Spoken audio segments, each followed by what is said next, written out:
The former owner of Venmo has a $2 million per year anti-aging regimen. That's right, $2 million per year on an anti-aging and longevity protocol to live longer and kind of reverse the effects of aging from being the former owner of Venmo and Braintree. Now, $2 million might seem like a lot to the average person, but when you've previously sold a company for $800 million, maybe it seems a little bit more feasible. Now, not just the financial components of this, we need to discuss the amount of time and just overall resources that go into this type of advanced protocol. Now, this isn't just testing or having a team of doctors. This even ranges into how Bryan Johnson conducts his daily living, cutting off his food as early as 11:30 a.m. So inside today's episode, we'll talk a little bit about his overall strategies, the testing, the science. Does this line up with the evidence base, and pull from different areas, including nutrition research, even rodent studies, and also look at the medical journals to see how all of this lines up and if it is really worth the squeeze, a $2 million squeeze at that. Now, we'll dive in today, and first we need to understand, Bryan Johnson is not like most of our average clients if you're a health, fitness, nutrition professional, or if you are someone who is just aspiring to be healthier and thwart the effects of aging yourself. Bryan Johnson started the online payment processing company Braintree in 2007. He subsequently acquired Venmo and sold the combination of Venmo and Braintree to PayPal for $800 million. For many years, he's been on a quest to reverse his aging. Naturally, if you're the CEO or owner of a large financial tech company, there's certainly stress that likely comes with that, scaling those companies, and that could likely take years off of your life, combination of lost sleep, maybe ill effects from food, caffeine, maybe even other drug use that goes into that intense lifestyle. And so Bryan has really focused on honing certain aspects of his nutrition, diagnostic testing, supplementation, and even medications. It's been said that he takes up to 100 different supplements and medications per day. That'd be hard to remember even with iPhone reminders, alerts, and things scheduled in your calendar. He eats a vegan diet, so mostly plant-based here, although he does include collagen peptides, which does kind of contradict the vegan or plant-based component here, given that collagen peptides are derived from an animal. And he has this in around 1 or 2 meals per day, so almost like the OMAD diet or having the 1 meal a day approach. And he typically stops eating around 11:30 a.m. or noon, so quite early, really following more of that time-restricted feeding approach, or what is referred to as ETRF in research, or early time-restricted feeding. He currently eats around 2,250 calories, which is a 10% calculated deficit, since we have data around caloric restriction and longevity. Now, we might discuss here how he might be pushing the envelope a little bit, and previously he's even been in a greater state of caloric restriction. Now, when we think about caloric restriction, we need to understand that the relative impact of the restriction will depend on your existing body composition, health history, and the diets you've followed previously. Ongoing caloric restriction for someone who's maybe 50 to 100 pounds overweight is going to be very different than someone who's already at 10% or sub 10% body fat in the single digits. Now, he has a team of over 30 doctors working on this case in terms of longevity, anti-aging, and really optimizing his body from a preventive health perspective. These 30 doctors review the data and run tests on him anywhere from quarterly to up to 8 times per year, including 100 different blood biomarkers, urine, stool, breath tests, ultrasounds, MRIs, and just about everything you could possibly think of. He also undergoes blood transfusions and a number of biohacks as well. He claims that he no longer thinks, but that all of this is done strictly based off of data and algorithms. So how's he doing on the anti-aging front? We actually have some data on this based on some current metrics and things that he's reported and shared in other media sources. You can look at the guy and see that he looks a little bit younger than his chronological age, which is 46 years old. It's questionable whether it's $2 million a year younger, and in terms of objective epigenetic age markers, many people are actually younger who are in that 46-year-old age range.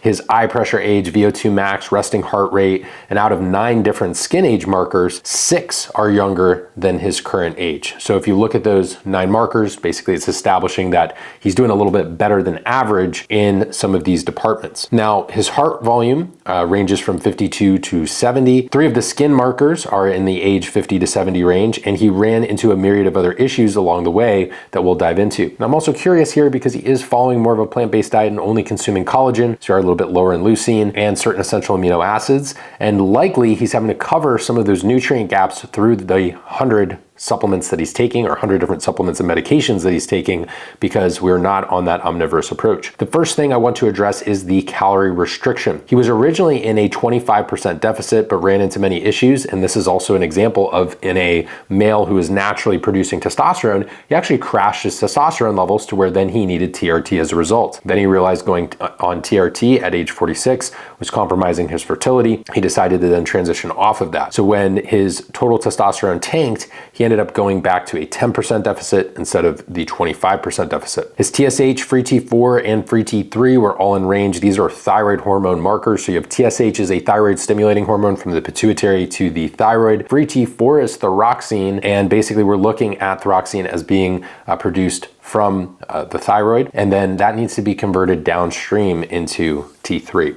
These were in range, which indicates either his reverse T3 was high or is experiencing resistance to thyroid hormone at the receptor level. These can cause all sorts of different hypothyroidism or subclinical hypothyroidism related issues. Obviously, the purpose of this video and podcast is not to diagnose any type of disease or condition, but merely for education and entertainment purposes. But you can kind of see how his numbers line up relative to the norm and how it's fitting in relative to his diet and lifestyle. We'll also chat a little bit about the calorie restriction literature, because internet articles would have you believe that almost every species tested, that caloric restriction extends lifespan, and 25% is generally the figure that you see in literature in terms of the percentage deficit. Now, there are enormous issues with this because there are flaws to rodent studies and the type of mice that are frequently used, or the type of rodents that are frequently used. A lot of times there's inbreeding, and these mice or rodents may have certain predispositions in terms of issues from a hereditary perspective. So they might be more likely to develop diabetes. They might be more likely to live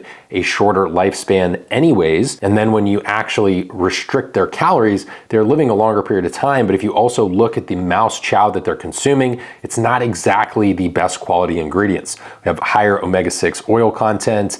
The carbohydrate source is essentially just maltodextrin from corn, and it's not exactly the highest quality protein. So you have to think, what if this was very nutrient dense food for a human and someone was consuming single ingredient whole foods in a mild deficit versus maybe a 25% deficit? A little bit different there. A study from 2010 also looked at 41 different mouse strains and their response to caloric restriction. Many of them experienced life extension. However, many others experienced a shorter lifespan. So there's not necessarily a guarantee here just because a couple mouse studies showed caloric restriction leading to life extension. We have to ask ourselves, where's the state of health of the mice prior to receiving the treatment of caloric restriction? So when you have any type of controlled trial, you have a treatment group. So what's happening here is if these mice were more susceptible to things like prediabetes, diabetes, metabolic syndrome, well, couldn't we move them into a deficit and that's making them healthier? Well, what if you have a healthy human who's already sub 12% body fat, has a pretty good, across the board, their biomarkers look pretty good, and they don't have a lot of pre-existing health issues? Do we need to go into a 25% caloric deficit to extend their lifespan? I think this is stuff that we're still figuring out. And so seeing Bryan rely heavily on these rodent studies in terms of his nutrition, doing early time restricted feeding, while there is definitely human research on that, he's going with a plant-based diet at a 25% restriction, now 10% after modifying that. And so there are some considerations here. It seems that mice are predisposed to developing tons of health issues, and they benefit from the restriction of this crappy food quality overall. And that's not always promising when translating to humans. Understand there can be differences in terms of, translation in dosing between humans and mice, and just the general state of health as a whole. You also have to remember these mice are in a lab versus, they have taken mice that were wild and brought them in. They actually caught them, brought them into a lab, and they don't experience the same phenomenon of life extension with caloric restriction, which is super interesting because these are not inbred mice. So maybe it was the inbred mice that was, having that more favorable response to the caloric restriction because of maybe some genetic changes there. It's also clear in the human literature that the extremes of body composition aren't the best for longevity. So we don't want extreme overweight or, basically extreme obesity. And we also don't want to be extremely thin or extremely low body fat either. People in the second lowest body fat tier have higher longevity than the lowest body fat tier. And people in the second highest muscle mass tier have higher longevity than the highest muscle mass tier. In fact, Bryan had to have fat injections into his face to make up for the loss of facial volume and the gaunt look that he had from caloric restriction. So again, it's starting to get a little bit expensive here when you're having these cosmetic procedures and fat injections to counteract your calorie deficit that's making your face look leaner. Another example of operating on incomplete science, amongst his numerous supplements that he takes, one of the drugs includes rapamycin. Rapamycin inhibits mTOR activation in the body, the molecule responsible for initiating cell growth. Now, there really isn't robust safety data or longevity trials in terms of rapamycin in humans, only in animals, in which in the animal studies it does extend lifespan, to be fair, but we don't have as much human research there. While inhibition of mTOR might promote healthy aging in some aspects, there are also many negative side effects of inhibiting such an important molecule across the body, which includes immunosuppression and metabolic derangements. Now, Bryan's being careful and taking a lower dose here, but I'd still consider this more of an anti-aging experiment than something that's truly rooted in human evidence where we have robust data to support his decisions. And, rapamycin here, that's not necessarily based off of something he's seen in the serum labs or stool or breath testing or urine. This is pretty much based on some studies and popular research scientists who have discussed this supplement in the mainstream. I mentioned earlier that in some aspects, he has a focus on aesthetics more so than true longevity. While the facial injections are certainly a part of that, he also uses a fairly extensive hair cream that includes minoxidil, finasteride, and other compounds. Sure, this reversed his epigenetic hair age, but is it really improving his systemic health? Ideally, we'd want to do things that improve our systemic health to improve our hair from the inside out. Now, minoxidil can promote a little bit of hair regrowth and prevent a bit of hair loss. Finasteride can be used topically, although some people will take 5-alpha reductase inhibitors to prevent hair loss, and this would be like finasteride or dutasteride. Now, there are some drawbacks and significant side effects for male clients when taking finasteride or dutasteride, as it may lead to issues with libido, sexual function, erectile function, and potentially even mood and cognition as well, because we are altering the conversion of testosterone to DHT. That's what a 5-alpha reductase inhibitor is doing. It is impacting that enzyme that converts that testosterone into DHT. There's other things that we could continue to go in depth on here, ranging from, the supplement selection, what he's doing from a nutrition perspective. We've covered the differences between plant-based and omnivorous eating on multiple occasions on this channel, and also in the audio feed as well for the podcast. But one thing we have to think of in terms of true longevity, he seems to be missing things outside of his health markers, like community. Because if we are cutting off our food at 11:30 or 12, we're likely not having many meals with friends or family members. And if there's any lesson we can take from the Blue Zone literature, now understand this is largely observational in nature, and there are some drawbacks or flaws to certain components of the research and certain groups that were studied. But one of the stronger themes and bits of evidence that seem to be elucidated from the Blue Zone literature is that when these individuals, or essentially when we have the world's longest lived people who are centenarians, they lead a low stress lifestyle with a major emphasis on community. Now, dietary differences aside, whether you don't necessarily subscribe to veganism or what the Seventh-day Adventists do in terms of not drinking and smoking, looking at Japanese or other Asian cultures, or looking at what goes on in more of the Mediterranean region, the parallels between them really, when we get to the most similar aspects, it's the low stress lifestyle and community. So regardless of the differences in nutrition and understanding that the research can vary a bit there, one thing we can learn from this observational data is the low stress lifestyle and community seems to be fairly important here. Individuals in Sardinia are known for getting together every single evening over dinner or perhaps a glass of wine. The same could be said in Okinawa, where group Tai Chi and other moderate intensity fitness and other activities are baked into their culture aside from just mealtime. These are just activities that people are participating in together. So while his life might be run by metrics and numbers, the focus in changing those numbers seems to be mainly coming from diet, sleep, and activity, without as much focus on community, stress management, or other things that can be included as a natural part of someone's life. So in some aspects, we could be missing some low-hanging fruit. As much as it's very cool to be able to spend $2 million on anti-aging and longevity, we'd want to make sure it's not necessarily an either or thing. You can take supplements and also still, have a little bit more of that flexibility in your schedule. There's some really interesting commentary on a podcast. I actually saw Ben Greenfield speaking to this just in terms of, he likes to spend time with his wife and kids. He likes to be able to potentially have a meal with them, or perhaps his wife is, preparing something that's a healthy dessert that he enjoys or something like that, and not being on such necessarily a rigid schedule, which is really interesting as someone who is kind of a biohacker, anti-aging, longevity person himself. And so if you have someone who's pretty intense, who's saying that what Bryan is doing is a little bit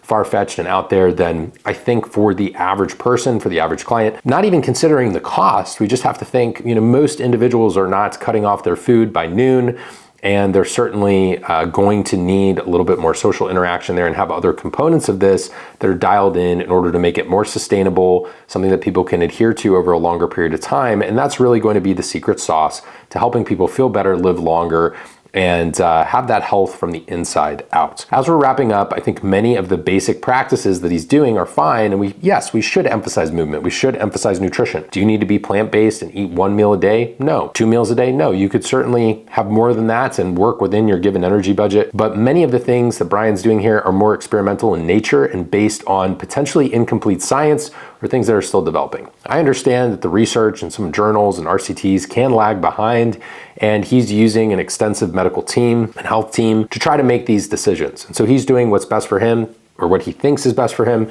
and I respect that. Now, it is fairly costly, and if I was going to invest that much money in something, I would potentially want to see a little bit more evidence and make sure that the juice is worth the squeeze. This could be looked at as an N of 1 experiment to show the rest of the world which of these aspects matter and which do not. So I do think it's useful that he's making the vast majority of his practices and data open to the public, because then a lot of other people can learn from this information as well. And if it leads more people to focusing on their longevity, preventive health, and just feeling better and looking better, I think that's great, right? So the shared information, I like that there's not super proprietary nature to it. Well, there are probably things he's not sharing. It is interesting, to say the least, that some of this has been made available publicly and open for more discussion. All in all, the guy probably looks younger than 45 or 46 years old, but I think his current practices could use a little bit more perspective when considering true longevity, especially when we look at centenarians, or essentially the world's longest lived individuals. Success leaves clues, and this is a great example of that. So if you are going to choose to prioritize particular diets or supplementation, make sure you have other components like family, time outside, doing a type of training that you enjoy and movement consistently. And even with your nutritional considerations, not going so extreme, whether it be in terms of body fat percentage or the type of diet that you're following that's excluding key nutrients that are part of optimal human health and nutrient status. If this episode was interesting for you and you enjoyed the commentary, discussion, and education here, please share the show. You can pay it forward by sharing just single URL for this episode. You can share the link from either Apple Podcasts, Spotify, YouTube, and share it with a friend. Pay this information forward, because I'm sure there's other people who are interested in things like longevity, anti-aging, performance, or maybe it answers a question for one of your clients or one of your friends. I created this platform to help translate complex concepts into leverage for your goals or your clients' goals if you're a health, fitness, and nutrition professional.